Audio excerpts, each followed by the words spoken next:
할렐루야. 12월 첫째 날 첫 시간 또 하나님 앞에 나와 기도로 한 달을 시작하시는 우리 모든 성도님들에게 하나님의 그 은혜가 충만하시기를 간절히 소망합니다. 아멘. 12월 한 달도 잘 마무리하시고 또 새롭게 한 달, 또 새해를 시작하시는 저와 여러분이 됐으면 좋겠습니다. 아멘. 우리 옆 사람과 오늘은 이렇게 인사하면 좋겠는데요. 참 잘 오셨습니다. 한번 인사해 볼까요? 시작. 참 잘 오셨습니다. 네, 그렇습니다. 이게 새벽에 나온다는 게 쉽지 않지만 그럼에도 불구하고 하나님을 만나는 귀한 시간 됐으면 좋겠습니다. 오늘은 특별히 이제 12월 비전 새벽 기도를 통해서 평강의 왕 예수 그리스도라는 제목으로 말씀을 좀 보도록 하겠습니다. 우리가 비전 새벽 기도를 통해서 계속 살펴본 게 예수 그리스도 중심으로 말씀을 좀 계속 살펴보았습니다. 우리가 이 땅 가운데 살아가면서 특별히 이제 한 해 동안 지난 거는 보더라도 올해 2025년도에도 참 많은 사건과 또 사고와 또 재해들이 있었습니다. 세계적으로도 이렇게 지진도 일어났고 우리나라도 이렇게 경제적으로나 또 정치적으로나 또 사회적으로나 자연적으로도 많은 어려움들과 또 난관들이 있었습니다. 그럴 때마다 우리는 늘 하나님의 은혜를 구하고 또 하나님의 또 만지심을 구하면서 한 해를 이렇게 보내왔습니다. 세상에는 여러 가지 사건과 사고들이 많지만 우리에게는 무엇이 필요한가 봤더니 평강이라는 게 필요하다라는 것이죠. 근데 때로는 이 평강이라는 단어가 되게 낯설게 느껴지기도 하고 나하고는 좀 거리가 멀게끔 느껴지기도 한다라는 것이죠. 오늘 성경에서 이런 세상의 많은 환경과 어려움 속에서도 평강의 왕으로 오신 예수 그리스도를 말씀을 하고 있다라는 것이죠. 이런 상황에 이사야 선지자가 활동했던 그 시대에도 동일했습니다. 뭐라고 말씀하시냐면 이는 한 아기가 우리에게서 낳고 라고 시작을 하는 것이죠. 그러면서 그 이름은 평강의 왕이라 할 것이다 라고 평강의 왕으로 예수 그리스도가 이 땅에 오실 것을 예언하신 말씀입니다.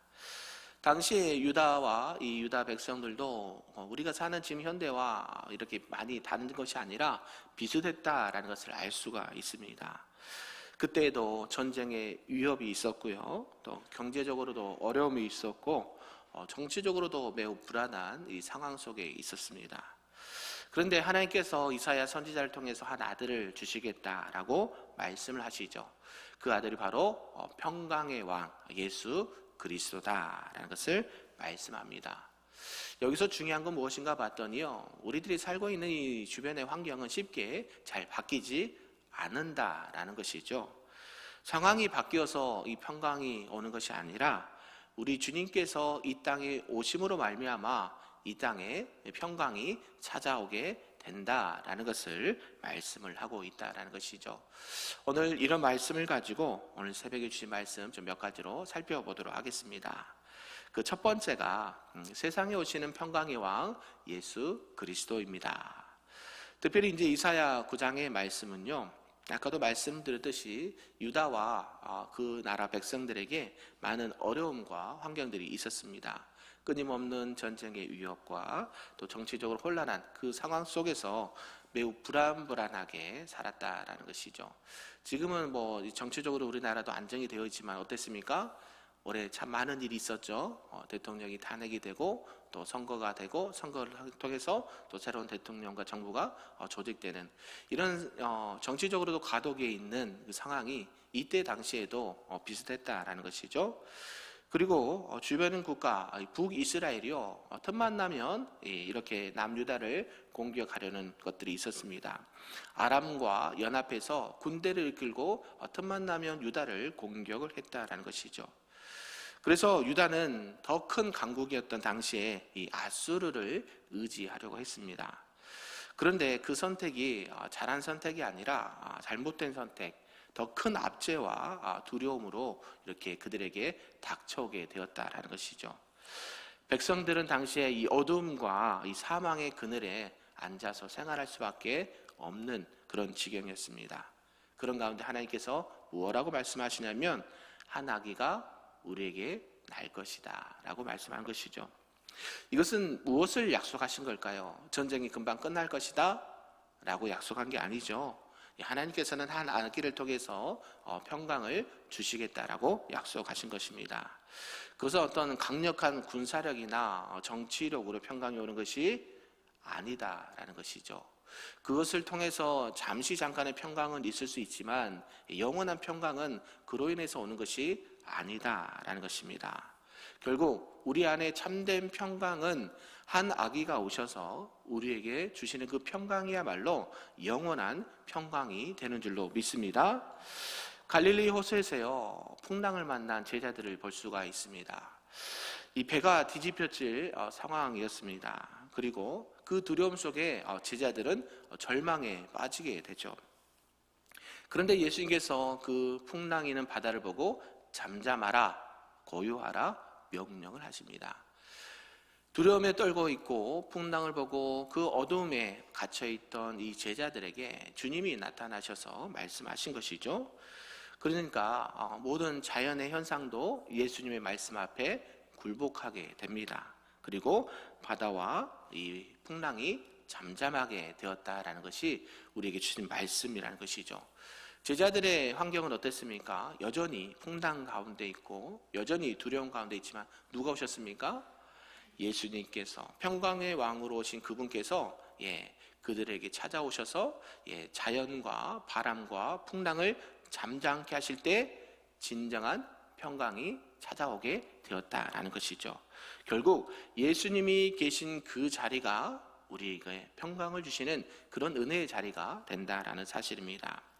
우리가 12월 달에 뭐가 있습니까? 성탄절이 있죠. 성탄절 하면 우리가 늘 기억하는 게 있습니다. 헤롯을 생각하게 되는 것이죠. 그때 당시에 만 2세 거의 어린아이들은 다 죽여라 라는 명령이 떨어졌습니다. 헤롯의 폭력, 로마의 압제, 이 가난과 불안 속에서 살았던 이 당시에 많은 이스라엘 백성들, 그때 누가 오셨습니까? 예수 그리스도가 이 땅에 오셨다라는 것이죠. 그 어려움과 전쟁과 불안과 가난과 고통 속에 있는 이스라엘 백성들을 구원하시기 위해서 이 땅 가운데 한 아기가 오셨다. 그때 뭐예요? 우리 안에 진정한 평강의 왕으로 그분이 오시게 되었다라는 것이 우리 하나님께서 우리에게 주신 말씀이다라는 것이죠. 사랑하는 성도 여러분, 오늘 하나님께서 우리에게 말씀하십니다. 내가 너희에게 평강의 왕을 보냈다라고요. 누가요? 우리 하나님께서 우리를 사랑하셔서 이 세상의 많은 두려움과 공포와 위협 속에서도 그것들이 진정한 평강을 주는 것이 아니라 하늘에서 내려오는 아기 예수의 그 탄생을 말미암아 우리 예수 그리스도를 말미암아 진정한 평강이 우리에게 찾아오게 되는 줄로 믿습니다. 특별히 12월 한 달 동안도 이 평강의 왕으로 오신 예수님과 함께 동행하시기를 주님의 이름으로 축복합니다. 아멘. 두 번째는 이제 마음에 주시는 평강, 바로 예수 그리스도입니다. 주변에 정치적으로나 군사적으로나 환경적으로 평강을 주시는데요, 그뿐만이 아니다라고 성경은 말씀한 것이죠. 이사야가 이 평강의 왕을 선포한 배경에는 한 가지 결정적인 메시지가 있다라는 것이죠.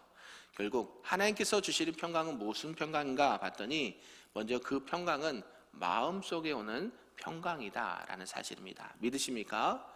네, 하나님께서는 먼저 우리에게 평강을 주시는데 그 평강이 어디로 찾아오느냐 봤더니 마음으로 찾아온다라는 것이죠.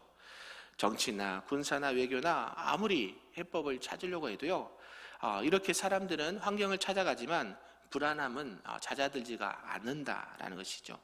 왜 그럴까요? 외부의 불안은 잠시 잠깐 멈출 수가 있습니다. 그런데 그게 끝이 있던가요? 없죠. 좀 더 지나면 또 새로운 일들이 일어나고 또 새로운 환경이 이렇게 나타나면서 늘 경험하지 못한 그 불안과 공포와 이 어려움들이 찾아오게 된다라는 것이죠. 그것은 이 하나님과의 관계가 회복되지 않으면 마음의 중심에서 오는 평강은 찾을 수가 없다라는 것입니다. 여러분, 샬롬, 샬롬이라는 뜻을 아시죠? 뭐예요? 하나님의 평강이라는 것입니다. 그래서 우리가 늘 인사할 때 뭐라 그래요? 하나님의 평강이 당신에게 있기를 원합니다. 줄여서 두 글자로 샬롬 그러죠. 옆 사람 봐서 샬롬 한번 인사해볼까요? 시작. 샬롬. 이렇게 인사한다는 거예요. 뭐예요? 하나님의 평강이 어디에? 여러분의 마음과 삶과 중심에 찾아오셔야 된다는 것을 말씀하고 있습니다. 결국 이 관계라든지 또 질서라든지 우리의 모든 삶의 존재감의 평강은 마음속으로부터 찾아오게 된다라는 것이죠. 그것이 바로 예수 그리스도께서 우리의 심령 가운데 내주해 계셔서 어떤 환경보다도 우리의 마음을 지켜주시고 평강으로 인도하신 분이 바로 예수님이다라는 사실입니다. 특별히 우리가 사도 바울을 들 수가 있습니다. 사도 바울은 이 복음을 전하다가 어디에 갇혔습니까? 감옥에 많이 갇혔어요. 매도 맞고 죽을 위협을 많이 이렇게 당했습니다. 빌립보서에 보면 여기도 빌립보서도 옥중서신 중에 하나인데요. 주 안에서 항상 기뻐하라 라고 빌립보서 4장 4절의 말씀을 전하고 있습니다. 지금 바울이 어디에 있습니까? 감옥에 있습니다. 근데 뭐라고 말하는 거예요? 주 안에서 그냥 기뻐하라가 아니라 항상 기뻐하라. 할렐루야. 여러분 항상 기뻐하십니까? 아니요. 기쁠 때도 있고 슬플 때도 있고 괴로울 때가 있죠. 지금 당장에 지금 감옥에서 힘들어하고 있는 상황인데 그 평강이 찾아온다는 게 쉽지 않다는 것이죠. 그럴 때요 빌립보 교회와 성도들에게 바울이 당당하게 얘기합니다. 주 안에서 항상 기뻐하라. 내가 다시 말하노니 기뻐하라. 이 기쁨의 근원이 무엇일까요? 기쁨의 근원. 감옥에 있으면 슬퍼해야 되고 괴로워야 되고 언제 나갈까 고민해야 되는데 그런 모습은 전혀 나타나지 않습니다. 하나님께서는 바울에게 무엇을 주셨냐면 평강을 주셨어요. 할렐루야. 내가 비록 몸은 감옥에 갇혀 있고 발에는 착고가 채여 있고 몸에는 온몸에 맞아서 피투성이 되어 있는데 마음에는 뭐가요? 세상에 줄 수 없는 평강을 주셨다는 거예요. 누구 때문에? 예수 그리스도 때문에. 아멘이신가요? 그래서 우리가 항상 주변의 환경에서 내가 낙심하거나 불안해하거나 어려움을 당한다 하더라도 무엇을 잊으면 안 될까요? 마음의 평강을 잊으시면 안 된다라는 사실이죠. 그래서 바울은 계속해서 말합니다. 주 안에서 항상 기뻐하라. 내가 다시 말하는 기뻐하라 라고 말씀하신 것이죠. 아무것도 염려하지 말고 모든 일에 기도와 간구로 감사함으로 하나님께 아뢰라. 그래야면 모든 지각이 뛰어난 뭐가? 그리스도의 평강이. 할렐루야. 우리 모두 안에 있기를 소망합니다. 이처럼 평강은 외부에서도 오지만 우리 마음으로 먼저 찾아온다라는 사실 기억하시면서 12월 한 달도 마음의 평강이 충만하시기를 주님의 이름으로 축복합니다. 아멘. 마지막 세 번째는 이제 세상에 흘려보내는 평강, 예수 그리스도다라는 말씀이죠. 이제 우리에게 마음에 주시는 평강이요, 우리 안에만 머무르면 안 된다라는 것이죠. 믿으십니까? 우리에게 이제 하나님께서 마음에 이 평안함을 주시고 평강을 주셨다는 것을 우리도 누리는 것도 동시에 이제는 그 평강을 흘려 보내야 된다라는 사실이죠. 아멘. 그래서 하나님께서 주시는 이 샬롬과 평강은요 흘러가야 된다라는 것이죠. 여러분 복을 많이 받으셨습니까? 한 해 동안 축복을 많이 받으셨어요? 건강의 복도 받고 물질의 복도 받고 자녀들의 복도 받고 형통함의 복을 받으셨습니까? 그럼 어떻게 해야 돼 이제? 흘려보내라는 거죠. 할렐루야. 12월 한 달은 그 사역을 감당하기에 참 좋은 계절입니다. 왜요? 주변을 둘러보면 어려움에 처한 영혼들과 지체들이 많이 있다라는 것이죠. 그래서 어느 때는 자선 냄비도 하고 어떤 때는 이렇게 봉사도 하면서 이웃들과 따뜻하게 이 겨울을 보내는 것을 보게 됩니다. 그래서 우리가 잘 알고 있는 한 목사님은 항상 이제 노숙자 사역을 하기도 합니다. 그래서 일부러 역전에 찾아가서 여러분 지하철 이제 서울에 가면 밤 12시, 1시 되면 이제 지하철이 이렇게 다 셔터를 내리거든요. 그러면 어때요? 신문지나 박스 들고 이렇게 안에서 주무시려고 하는 숙자분도 계세요. 그런 분들을 이렇게 정기적으로 찾아가면서 따뜻한 밥 한 끼를 드린다든지 외투를 드린다든지 그들이 이렇게 건강상 위험이 닥지 않도록 이런 분들에게 도움을 주는 분들을 종종 봤습니다. 그들에게 어때요? 마음의 평강을 흘려보내는 것이죠. 나에게 주신 것 나만 누리는 것이 아니라 조금만 둘러보면 그런 이웃들이 많이 있다라는 사실을 기억하면서 12월 한 달도 이 그리스도의 평강을 흘려보내시는 저와 여러분 되길 소망합니다. 그래서 이 내가 머무는 자리마다 이 그리스도의 향기가 나타나야 된다라는 것이죠. 저와 여러분이 있는 학교나 직장이나 또 가정에서 이 평강을 나만 누리는 것이 아니라 이렇게 흘려보내야 된다라는 것입니다. 그래서 주님은 우리를 뭐라고 부르시는가 봤더니 화평케 하는 자라고 성경을 말씀합니다. 우리 마태복음 5장의 팔복 기억나십니까? 예, 화평케 하는 자는 복이 있나니 저들이 막 생각하죠. 네, 있어요. 이 하나님의 주신 복이 있어요. 근데 화평케 하는 자가 특별히 복되다라고 성경은 말해요. 이게 뭐예요? 이 화평케 하는 자가 나만 이 평화를 누린 게 아니라 그 평화와 화평을 흘려보내는 자가 되어야 된다. 그들이 뭐가 있다? 복이 있다라고 성경은 말해요. 아멘.